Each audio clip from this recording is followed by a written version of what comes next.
যুদ্ধবিরতি চুক্তি লঙ্ঘন করে ফিলিস্তিনের অবরুদ্ধ গাজা উপত্যকার দক্ষিণাঞ্চলে বিমান হামলা চালিয়েছে ইসরায়েলি সামরিক বাহিনী। রোববার গাজার দক্ষিণাঞ্চলে ইসরায়েলি যুদ্ধবিমান থেকে অন্তত দুবার হামলা চালানো হয়েছে বলে প্রত্যক্ষদর্শীরা জানিয়েছেন।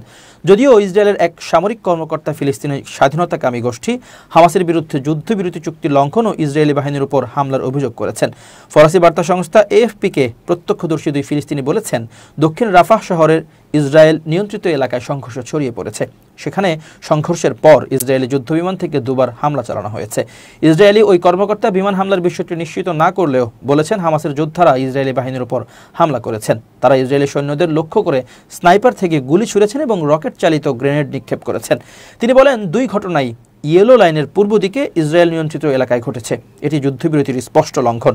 ইসরায়েলি গণমাধ্যমের প্রতিবেদনে বলা হয়েছে, রাফাহ সহ দক্ষিণ গাজার বিভিন্ন স্থানে হামলা চালাচ্ছে ইসরায়েলি বাহিনী। ইসরায়েলের টেলিভিশন চ্যানেল 12 বলেছে, দক্ষিণ গাজার সর্বশেষ পরিস্থিতি নিয়ে প্রধানমন্ত্রী বেঞ্জামিন নেতানিয়াহু ও প্রতিরক্ষামন্ত্রী ইসরায়েল কাৎজের মধ্যে ফোনালাপ চলছে। ইসরায়েলের সরকারি সম্প্রচার মাধ্যমের খবরে বলা হয়েছে, হামাস সদস্যদের সঙ্গে সৈন্যদের গুলি বিনিময়ের পর দক্ষিণ গাজায় বিমান হামলা চালিয়েছে ইসরায়েলি প্রতিরক্ষা বাহিনী। কাতার ভিত্তিক সংবাদ মাধ্যম আল জাজিরা বলেছে, গাজার রাফাহ এলাকায় হামাস যোদ্ধা ও ইসরায়েলি সেনাবাহিনীর মধ্যে সংঘর্ষ চলছে। এছাড়া একটি বিস্ফোরক ডিভাইস বিস্ফোরণের খবর পাওয়া গেছে। আইইডি বিস্ফোরণে সেখানে ক্ষয়ক্ষতি ও ইসরায়েলি সৈন্যরা আহত হয়েছেন।